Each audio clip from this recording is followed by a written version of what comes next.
நண்பர்களே, ஜெர்னலிசம் அப்படிங்கிற வார்த்தை வந்து ஆங்கில வார்த்தை. அந்த ஆங்கில வார்த்தை எதிலிருந்து வந்துச்சு அப்படின்னு பார்த்தீங்கன்னா டயர்னல் அப்படிங்கிற லத்தீன் சொல்லிலிருந்து தான் உருவாகியிருக்கு. அந்த ஜெர்னலிசம்க்கு தமிழ்ல என்னன்னு பார்த்தீங்கன்னா, இதழியல் அப்படின்னு சொல்லுவாங்க. இதழியல் அப்படிங்கிறது இதழ்னா என்ன? பத்திரிக்கை, செய்தித்தாள் அதெல்லாம் குறிக்குது இல்லையா? அது சம்மந்தமான தொழில் செய்கிறதுனால அதை இதழியல் அப்படின்னு சொல்கிறாங்க. இந்த இதழியல் அந்த இதுக்கு மிக முக்கியமாக 2 வேணும். ஒன்று காகிதம், இன்னொன்று அச்சுக்கலை. இது முறை எப்படி உருவாச்சுன்னு பார்க்கலாம். இது எப்படின்னா, சீனாவில் மல்பெரி அப்படிங்கிற ஒரு மரப்பட்டையிலேருந்து தான் முறையாக காகிதம் செய்கிறத கண்டுபிடிச்சிருக்காங்க. அங்கே நிறைய வணிகம் செஞ்சுட்டு இருந்ததுனால மற்ற இடங்களுக்குமே இந்த காகிதம் செய்யக்கூடியது இதாக இருந்திருக்கு. அதுக்கப்புறம் என்ன பண்ணியிருக்காங்கன்னு பார்த்தீங்கன்னா, மர எழுத்துக்களை எழுதி அதில் மைய தடவி அதை நம்ம காகிதத்தில் அச்சிட்ருக்காங்க. அதாவது ப்ரெஸ் பண்ணி அச்சிட்ருக்காங்க, அழுத்தி அச்சிட்ருக்காங்க. அதனால தான் அதுக்கு பேர் ப்ரெஸ் அப்படின்னு சொல்லி வந்திருக்கு.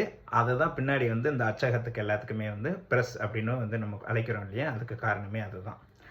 களிமண்ணில் எழுத்துக்களை சுட்டு அதை கடினப்படுத்தி அதை அச்சிடுற முறையை கொண்டு வந்திருக்காங்க. கிபி 1450 ஜான் கூடன்பர்க் அப்படின்னு சொல்லிட்டு ஒரு ஜெர்மனியர் தான் இந்த அச்சுப்பொறியை கண்டுபிடிச்சிருக்கிறாரு. அதுக்கப்புறம் தான் அந்த அச்சுப்பொறியோட துணையோட அச்சிடக்கூடிய அந்த இது பரவ ஆரம்பிச்சிருக்கு. சரி, முதல் செய்தித்தாள் எப்போ உருவாச்சுன்னு பார்க்கலாமா? முறையாக செய்தித்தாளை எங்கே வெளியிட்டிருப்பாங்க அப்படின்னு பார்த்தீங்கன்னா ஜெர்மனியில் பிரசுரம், அந்த செய்தி துண்டுகள்னு சொல்லுவாங்களே, நியூஸ் பேம்ப்ளெட்ஸ், அது மாதிரி முதல்ல வெளியிட்டிருக்காங்க. சரி, இந்தியாவில் எப்போ வெளியிட்டிருக்காங்கன்னு பார்க்கலாமா? இந்தியாவில் கிபி 1780ஆம் ஆண்டு ஜேம்ஸ் அகஸ்டஸ் ஹிக்கி அப்படிங்கிறவர் தான் முறையாக நம்ம செய்தித்தாளை இங்கே வெளியிட்டிருக்காரு. அதுக்கு பேர் வங்காள கெசட் அப்படிங்கிற ஒரு செய்தித்தாளை வெளியிட்டிருக்காங்க.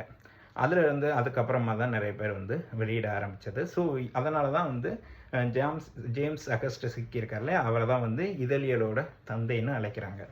நான் இப்போ இதழியல் சம்மந்தமாக படிச்சுட்டு இருக்கிறதுனால இந்த கருத்துக்கள் எல்லாம் உங்கள்கிட்ட ஷேர் பண்ணுறேன். இது போன்ற பல கருத்துக்கள் அடுத்தடுத்து பார்க்கலாம்.